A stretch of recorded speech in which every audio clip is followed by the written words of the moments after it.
ज्वार झारखंड में हूं संतोष गंगवार। बुलेटिन की शुरुआत करेंगे धनबाद से आ रही बड़ी खबर के साथ। झरिया के सिंह नगर स्थित एक कचरा गोदाम में भीषण आग लग गई। आग इतनी तेजी से फैली कि आसपास के इलाके में धुआं और लपटें फैल गई। एहतियात के तौर पर कई दुकानदारों ने अपना सामान हटाना शुरू कर दिया। आग की सूचना मिलते ही दमकल की गाड़ियां मौके पर पहुंची और कड़ी मशक्कत के बाद आग पर काबू पाया, लेकिन तब तक गोदाम में रखा सारा सामान जलकर खाक हो चुका था, जिससे भारी नुकसान की आशंका जताई जा रही है। फिलहाल आग लगने के कारणों की जांच की जा रही है। तस्वीरें आपकी टेलीविजन स्क्रीन पर हैं। ये जो गोदाम था जिसमें आग लगी और पूरा गोदाम जलकर खाक हो गया है। इन तस्वीरों पर गौर कीजिए, आग कितनी विकराल है ये तस्वीरें बयां कर रही हैं। आज जो धुएं का गुब्बार है वो ये बता रहा है कि आग जब फैली तो लोगों को संभलने का मौका भी नहीं मिला। कचरा गोदाम था जिसमें भीषण आग लगी। आसपास आग न फैले इसीलिए लोगों ने एहतियातन पहले ही अपनी दुकानें खाली करना शुरू कर दिया। दमकल की गाड़ी पहुंची, आग पर काबू पाया, लेकिन तब तक लाखों का सामान जलकर खाक हो चुका था। संजय हमारे संवाददाता ज्यादा जानकारी के साथ फोन लाइन पर जुड़ रहे हैं। संजय, ये आग कैसे लगी और अब फिलहाल क्या स्थिति है? आग के जो लगने के कारण है उसका तो स्पष्ट तौर से पता नहीं चल पाया, लेकिन अब जो है सिर्फ दमकल की 3 गाड़ियों ने आग पर पूरी तरीके से काबू पा लिया। लेकिन जिस वक्त कचरा गोदाम में आग लगी वो पूरे क्षेत्र में आग की जो गोले हैं और वो उसकी आग काले धुएं का गुब्बार जो है तो चारों तरफ फैल गया। और यही कारण है कि वहां पर जो है अफरा तफरी की स्थिति हो गई। लोग इधर उधर भागने लगे क्योंकि आसपास के क्षेत्र में भी और भी घर थे। उन्हें डर था कि अगर आग की लपटें और अधिक बढ़ती है तो उनके घरों को भी चपेट में लगी। हालांकि स्थानीय लोगों ने तत्काल जो है सो किसी तरीके से अग्निशमन और जिला पुलिस को इन्फॉर्म किया। उसके बाद जो है अग्निशमन के 3 वाहन आकर संजय, तकरीबन कितने लाख का नुकसान बताया जा रहा है? चूंकि आग से पूरा जो गोदाम है वो जलकर खाक हो चुका है, तकरीबन कितना नुकसान? क्योंकि ये कचरा गोदाम है, हालांकि ये पूरी तरीके से तक ये नहीं कहा जा सकता कि कितना का है, लेकिन जो बताया जा रहा है कि वहां पर कहीं ऐसी सामानें थी जिसकी कीमत बहुत ही अधिक थी और यही कारण है कि वो जो पूरा सामान जला उसकी कीमत लाखों में अनुमानित की जा रही।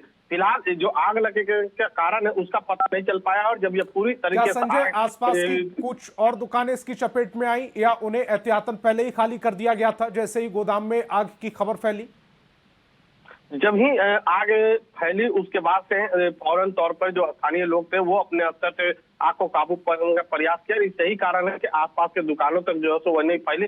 हालांकि एहतियातन जो है तो दुकानों को से सामानों को हटा लिया गया और साथ ही साथ जो लोग वहां डेंजर स्थिति में थे वो भी वहां पर से भाग गए और तत्काल जो है अग्निशमन की वाहन आकर आग पर काबू पाई और फिलहाल जो है आग पूरी तरीके से काबू हो चुकी है। जी संजय, इस तमाम जानकारी के लिए आपका बहुत बहुत शुक्रिया। एक्सक्लूसिव तस्वीरें न्यूज़ 18 बिहार झारखंड पर देख रहे हैं। ये जो कचरे का गोदाम था, कबाड़ का गोदाम जिसमें ये आग लगी और आग कितनी विकराल है तस्वीरें बयां कर रही हैं। जो धुआं निकल रहा है उसने पूरे इलाके को ढक लिया। दिन में अंधेरा जैसा यानी कि शाम जैसा महसूस होने लगा। हालांकि दमकल की गाड़ियों ने अब आग पर काबू पा लिया है, लेकिन लाखों का नुकसान हो चुका है। और रांची से बड़ी खबर मिल रही है। शराब घोटाला मामले में कार्रवाई तेज हो गई है। आईएएस अमित कुमार से पूछताछ जारी है। झारखंड एसीबी कर रही है सवाल जवाब। झारखंड उत्पाद आयुक्त के पद पर अमित कुमार रह चुके हैं। तो बड़ी खबर रांची से, शराब घोटाला मामले में कार्रवाई तेज।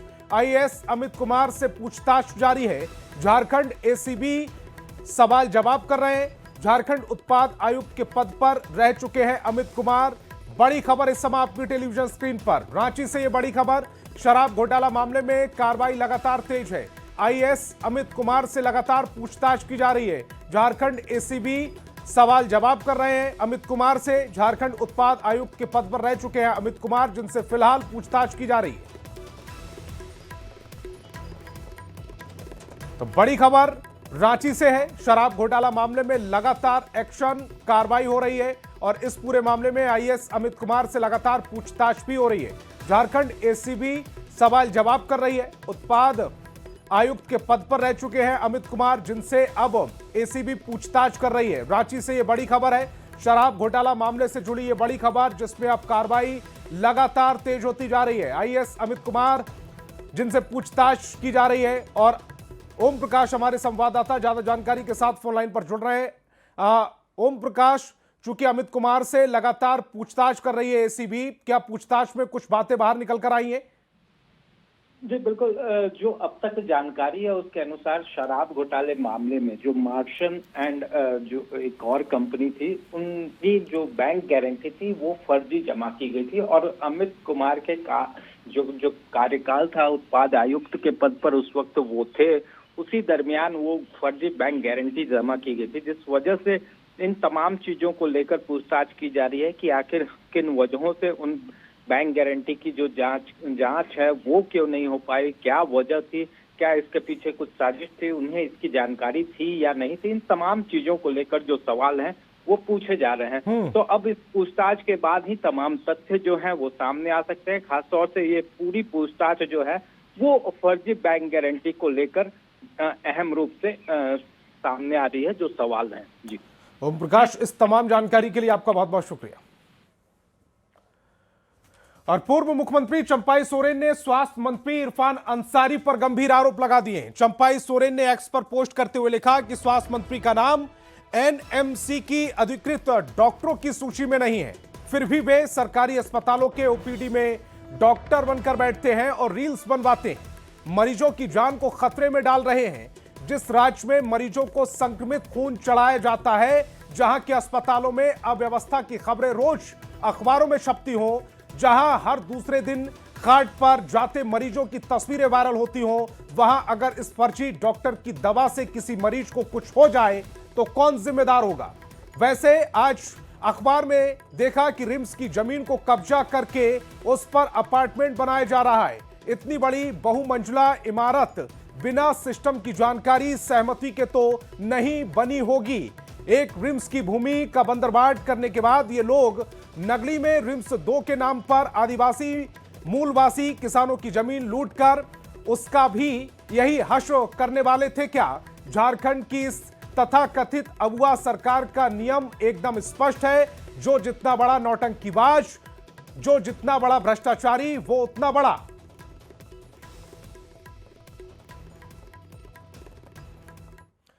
और चंपाई सोरेन के आरोप पर इरफान अंसारी ने पलटवार किया, कहा मैं खुद डॉक्टर हूं और जब स्वास्थ्य मंत्री खुद डॉक्टर हो तो राज्य की सेहत की जिम्मेदारी और बढ़ जाती है। मंत्री ने ऐलान किया है कि झारखंड के 24 जिलों के सरकारी अस्पतालों की ओपीडी में वे खुद बैठेंगे।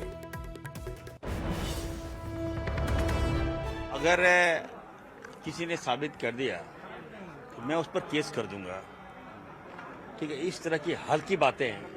अगर मेरे पास एमसीआई का मान्यता नहीं होगा तो हम क्यों बैठेंगे? झारखंड मेडिकल काउंसिल का मान्यता नहीं होगा तो मैं क्यों जाऊंगा ओपीडी में? ये तो कॉमन सेंस होना चाहिए, है ना। इस तरह की बातें करोगे तो मैं केस कर दूंगा, ये बता दे रहा हूँ। बेवजह आप बताइए, मैं जब एमबीबीएस एमडी डॉक्टर हूँ, मैं आया, मैं एग्जाम दिया, मैं एमसीआई में पास किया, मेरे पास एमसीआई का नंबर होता है, वो है हमारे पास।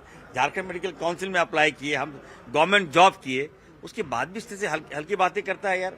आप मेडिकल प्रोफेशन को, इरफान अंसारी को गाली मतलब कोट करने का मतलब है राज्य, देश, हिंदुस्तान के सभी डॉक्टर्स को आप लोग गाली देते हैं। और भाजपा को मैं कहूंगा, डॉक्टर जो होता है वो भगवान का रूप होता है। अगर आप इरफान अंसारी को गाली दे रहे हो तो समझिए आप भगवान को गाली दे रहे हो, बस।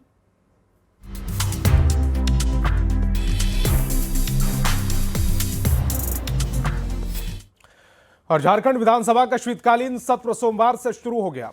स्पीकर ने सदन में शोक प्रस्ताव पढ़ा, फिल्म कलाकार धर्मेंद्र और अरसरानी को श्रद्धांजलि दी गई। ये सत्र 5 दिनों तक चलेगा, जिसमें राज्य सरकार 8 दिसंबर को वित्तीय वर्ष 2025-26 के लिए लगभग 11,000 करोड़ रुपए का दूसरा अनुपूरक बजट पेश करेगी। अनुमान है कि इस बजट में मैया सम्मान योजना को सबसे बड़ा आवंटन मिलेगा। तो झारखंड विधानसभा का शीतकालीन सत्र सोमवार से शुरू हो गया है। स्पीकर ने सदन में शोक प्रस्ताव पढ़ा, फिल्म कलाकार धर्मेंद्र और असरानी को श्रद्धांजलि दी गई। यह सत्र 5 दिनों तक चलेगा, जिसमें राज्य सरकार 8 दिसंबर को वित्तीय वर्ष 2025-26 के लिए लगभग 11,000 करोड़ रुपए का दूसरा अनुपूरक बजट पेश करेगी। अनुमान है कि इस बजट में मैया सम्मान योजना को सबसे बड़ा आवंटन मिलेगा। और झारखंड विधानसभा के शीतकालीन सत्र के पहले दिन सदन के बाहर माहौल गर्म रहा। सत्ता पक्ष और विपक्ष दोनों ही सियासी अटकलों और विधानसभा में उठने वाले मुद्दों पर मुखर दिखाई दिए। जेएमएम और कांग्रेस ने बीजेपी पर तीखा हमला बोला, जबकि नगर विकास मंत्री सुदिव्य कुमार ने सत्ता परिवर्तन की अटकलों को अफवाह बताया। वहीं बीजेपी विधायक शत्रुघ्न महतो ने भी इस राजनीतिक माहौल पर अपनी प्रतिक्रिया दी है। के परिचालन का है, सवाल इस बात का है कि कोचिंग में बच्चों और बच्चों के अभिभावकों को अन्यथा शुल्क न लिया जाए, उनको भ्रमित करने वाले विज्ञापन न दिए जाएं, और अलावे इसके मैं पुनः दोहरा कर कहता हूं कि शिक्षकों का कार्य शिक्षण का है, वो शिक्षा के कार्य में अपना ध्यान रखें। बाकी जगह अगर वो देखेंगे तो सरकार बाकी चीजों को भी देखेगी। इस बात से अवगत हूँ, बेरमो अलग जिला की मांग दशकों से हो रही है, मिलना चाहिए। और ये माननीय मुख्यमंत्री ने तो स्वयं कहा था कि सभी विधायक अपने क्षेत्र में जाएं, भ्रमण करें, और कौन सा प्रखंड उनका दूरी में है, कौन सा जिला उनका, माने जिला में कौन सा नया जिला बन सकता है, नया प्रखंड बन सकता है, इसकी सूचना दे। तो हमें लगता है सभी माननीय सदस्य शायद रिपोर्ट तैयार कर लिए होंगे। अगर कर लिए होंगे तो सबमिट करना चाहिए, हम भी सबमिट करेंगे कि मेरा कौन सा प्रखंड नया बनना चाहिए और कौन सा क्षेत्र मेरा नया जिला बनना चाहिए। देखिए, हम लोग सत्ता में हैं, हम लोग इस बात की तैयारी से आए हैं कि विपक्ष के हों चाहे सत्ता पक्ष के जो विधायकगण हैं, उनके क्या सवाल हैं। जनहित के मुद्दों पर जो माननीय विधायक हैं वो किन बातों को उठा रहे हैं। कुछ विधेयक आएंगे, अनुपूरक बजट बहुत महत्वपूर्ण बात है वो है, और सत्ता के भी कुछ मुद्दे हैं, उन बातों को भी बहुत मजबूती से उठाया जाएगा। आए दिन इस तरह का हमारे यहाँ क्षेत्र में इस तरह की घटनाएं घट रही है, जो भूतसान हो रहा है, गैस रिसाव हो रहा है, वहाँ पर लोग त्राहिमाम है। आए दिन हम इस तरह हम लोग पर कराई कर रहे हैं और हम लोग विभिन्न काम कर रहे हैं। बोल रहे हैं कि बहुत अहम जिम्मेदारी आपको दी गई है, सियासी जो नई सियासी परिवर्तन के लिए कुछ अहम जिम्मेदारी आपको दिया गया, कुछ ऐसी चर्चा है? देखिए, अभी ऐसा कोई चर्चा नहीं, लेकिन आप उसमें अभी हम लोग कुछ क्लियर नहीं कर सकते हैं। इस बात हम बात करते हैं, करेंगे। चल रहा है ना कुछ। और झारखंड विधानसभा के शीतकालीन सत्र के पहले दिन सदन के बाहर आजसू विधायक निर्मल महतो उर्फ तिवारी महतो तख्ती लेकर प्रदर्शन करते दिखाई दी। उन्होंने छात्रवृत्ति योजना बंद होने के खिलाफ विरोध जताया। न्यूज 18 से खास बातचीत के दौरान उन्होंने कहा कि राज्य सरकार का खजाना खाली है, इसी कारण सड़क निर्माण समेत अन्य विकास योजनाएं पूरी तरह ठप पड़ गई हैं। उन्होंने सरकार पर छात्रों आम लोगों की अनदेखी करने का आरोप लगाया। झारखंड विधानसभा के शीतकालीन सत्र के पहले दिन आजसू के जो एकमात्र विधायक है निर्मल महतो उर्फ तिवारी महतो, देखिए छात्रवृत्ति योजना को लेकर यहाँ बैठे हुए हैं, तख्ती लेकर प्रदर्शन कर रहे हैं विधानसभा के बाहर सीढ़ियों पर। ये दादा क्या है? ये 2-2 वर्ष से छात्रवृत्ति छात्र लोग को नहीं मिला है और छात्र लोग दर दर भटक रहे हैं। कितने लोग पढ़ाई छोड़ चुके हैं और छात्र लोग केटरिंग के काम कर रहे हैं, शादी में जाकर लाइट में जाकर ढोने का काम कर रहे हैं, खाना खिलाने का काम कर रहे हैं, टेंट में काम कर रहे हैं, अपना फीस जमा नहीं कर पा रहे हैं। छात्र लोग यहाँ पे मजदूरी करने तक बेबस हो गए हैं छात्रवृत्ति नहीं मिलने के कारण। सरकार लंबा लंबा सिर्फ बोलने का काम करता है। छात्र जो नींव रखता है पूरा देश और राज्य का, छात्र लोग उनको ठगने का काम कर रहा है। इसलिए छात्रवृत्ति तत्काल 2 वर्ष को देना सरकार को हम लोग मांग करते हैं। लोग सर्वदलीय बैठक में थे, सरकार के पास 1 रुपया नहीं है। खुद विधानसभा अध्यक्ष और देगा कहां से? अगर नौकरी भी दे रहा है कुछ पहले का नौकरी, हमको लगता है उन लोग को तनख्वाह भी दे नहीं पाएगा। जो कांग्रेस कोटे के वित्त मंत्री हो तो कह रहे हैं सरकार का खजाना भरा हुआ है, अफवाह उड़ाई जा रही है कि पैसा नहीं है। आप लोग एक रोड का काम बता दीजिए पूरा झारखंड में आरओ विभाग का, एक रोड का अगर बात बता दीजिएगा तो हम रिजाइन दे देंगे। आरोप लगा रहे हैं कि राज्य सरकार का खजाना खाली है, बता रहे हैं कि कोई भी विकास का काम नहीं हो रहा है, ठेकेदारों का भुगतान नहीं किया जा रहा है। ऐसे में जो खजाना में पैसे होने की जो बात कही जा रही है वो बिल्कुल गलत है। कैमरा प्रभाकर के साथ संजय कुमार सिन्हा, न्यूज 18 रांची। वहीं समाज कल्याण मंत्री चमरा लिंडा ने राज्य के खजाने को लेकर उठ रही चिंताओं को खारिज किया। उन्होंने कहा कि राज्य में फंड की कमी नहीं है और विकास कार्य बिना किसी आर्थिक बाधा के समान रूप से जारी है।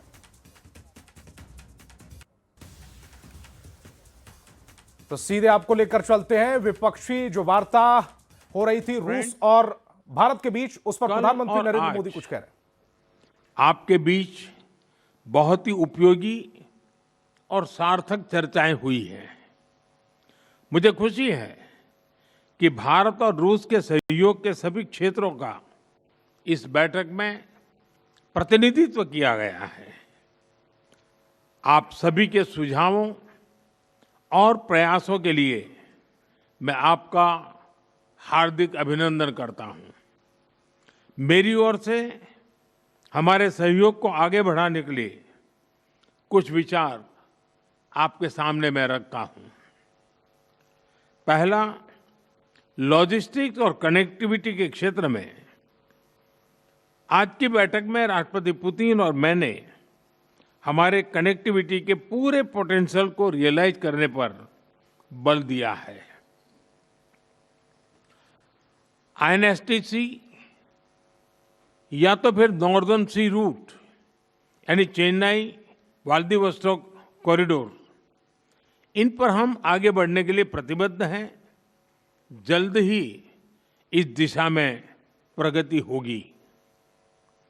इससे ट्रांजिट टाइम घटेगा, कॉस्ट कम होगी और बिजनेस के लिए नए मार्केट्स खुलेंगे। डिजिटल टेक्नोलॉजी की ताकत के साथ हम कस्टम्स, लॉजिस्टिक्स और रेगुलेटरी सिस्टम को वर्चुअल ट्रेड कॉरिडोर से जोड़ सकते हैं। इससे कस्टम्स क्लियरेंस तेज होगा, पेपर वर्क घटेगा और कार्गो मूवमेंट अधिक सीमलेस बनेगा।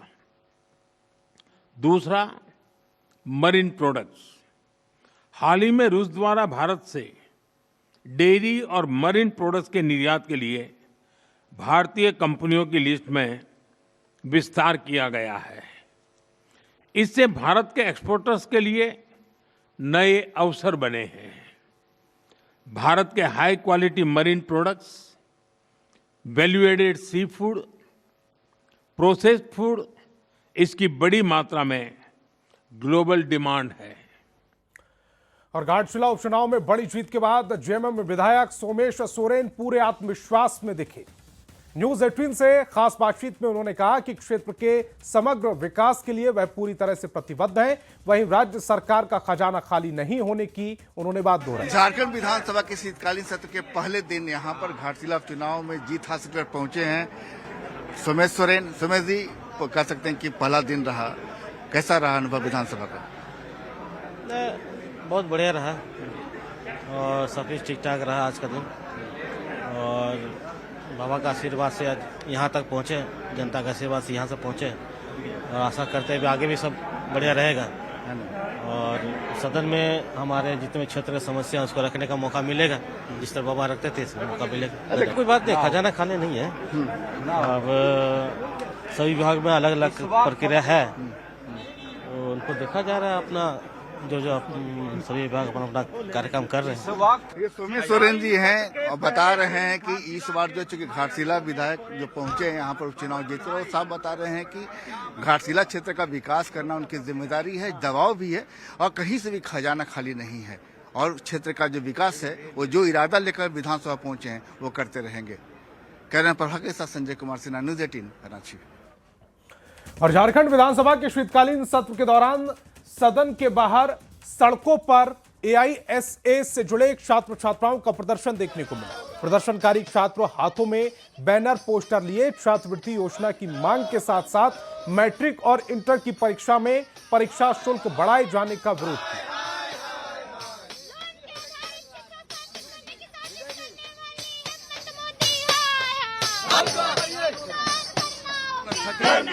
बावजूद उसके विधानसभा परिसर के बाहर सरगर्मी बढ़ी हुई नजर आ रही है और देख सकते हैं कि छात्रवृत्ति योजना के भुगतान को लेकर मैट्रिक और इंटर की जो बढ़ी हुई परीक्षा फीस है उससे अविलंब वापस करने की मांग को लेकर आयशा का प्रदर्शन चल रहा है।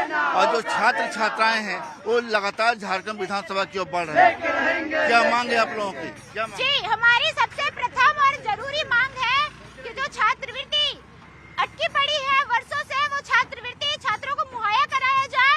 और दूसरी ओर जो सरकार एक और कोशिश कर रही है कि हम फीस वृद्धि करेंगे, हम परीक्षा फीस में वृद्धि करेंगे और दूसरी ओर हम छात्रवृत्ति नहीं देंगे और लोन बेस्ड एजुकेशन सिस्टम ये लोग एस्टैब्लिश करने की जो कोशिश कर रहे हैं झारखंड के अंदर, हेमंत और मोदी गठजोड़ मिल करके उसको हम लोग नाकाम करने के लिए उनको हम लोग चेताने आए हैं। हाँ, मजबूर हैं और लगातार जो है राज्य सरकार से जो है छात्रवृत्ति योजना की मांग कर रहे हैं।